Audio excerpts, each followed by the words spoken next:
குலசேகரப்பட்டினம் முத்தாரம்மன் கோவிலிருந்து வெறும் 800 மீட்டர்ல திருச்செந்தூர் ரோட்டில் இந்த கருங்காலி அம்மன் கோவில் இருக்குது. கருங்காலி அம்மனோட மகிமை என்னன்னு நம்ம எல்லாருக்குமே தெரியும். இந்த கருங்காலி அம்மன் கோவில் வந்து ரொம்ப அமைதியான கோவில், எல்லாருமே கட்டாயமாக போக வேண்டிய ஒரு கோவில். இந்த கோவிலில் போயிட்டு நீங்கள் திருநீர் வாங்கிட்டு வந்து வீட்டில் வச்சு டெய்லி பூசிட்டு நீங்கள் வேலை பார்க்குற இடத்துக்கோ எங்கேயாவது போகிறீங்க அப்படின்னா உங்களுக்கு எந்த பிரச்சனையுமே எந்த இடத்துலையுமே தடங்களே ஏற்படாது.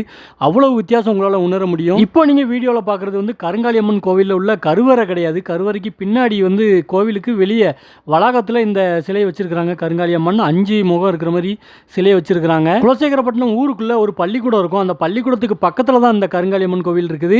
முத்தாரம்மன் கோவிலிருந்து நடந்தே போயிடலாம், அப்படி இல்லைனா ஆட்டோவில் போகலாம், அப்படியும் இல்லைனா பஸ் ஸ்டாப்பு தான். அது பஸ்ஸெல்லாம் நிற்கும் அந்த இடத்துல. திருச்செந்தூர்லேருந்து வந்தீங்கன்னா குலசேகரப்பட்டினத்துக்கு முந்தின ஸ்டாப்பு பள்ளிக்கூடம் ஸ்டாப்புன்னு சொல்லி இறங்கினீங்கன்னா அதுலேருந்து நடந்து போயிடலாம். இந்த கருங்காலி அம்மன் கோவில் ரொம்ப பழங்காலத்து கோவில். ஆனால் இது ஒரு குறிப்பிட்ட சமுதாயத்துக்கு பாத்தியப்பட்ட கோவில். இந்த கோவிலில் எல்லா மக்களுமே வந்து வழிபட்டாலும் அந்த கோவிலில் நடக்கிற திருவிழாக்களில் அந்த சமுதாயத்தை சேர்ந்தவங்க தான் முன்னாடி நிற்பாங்க.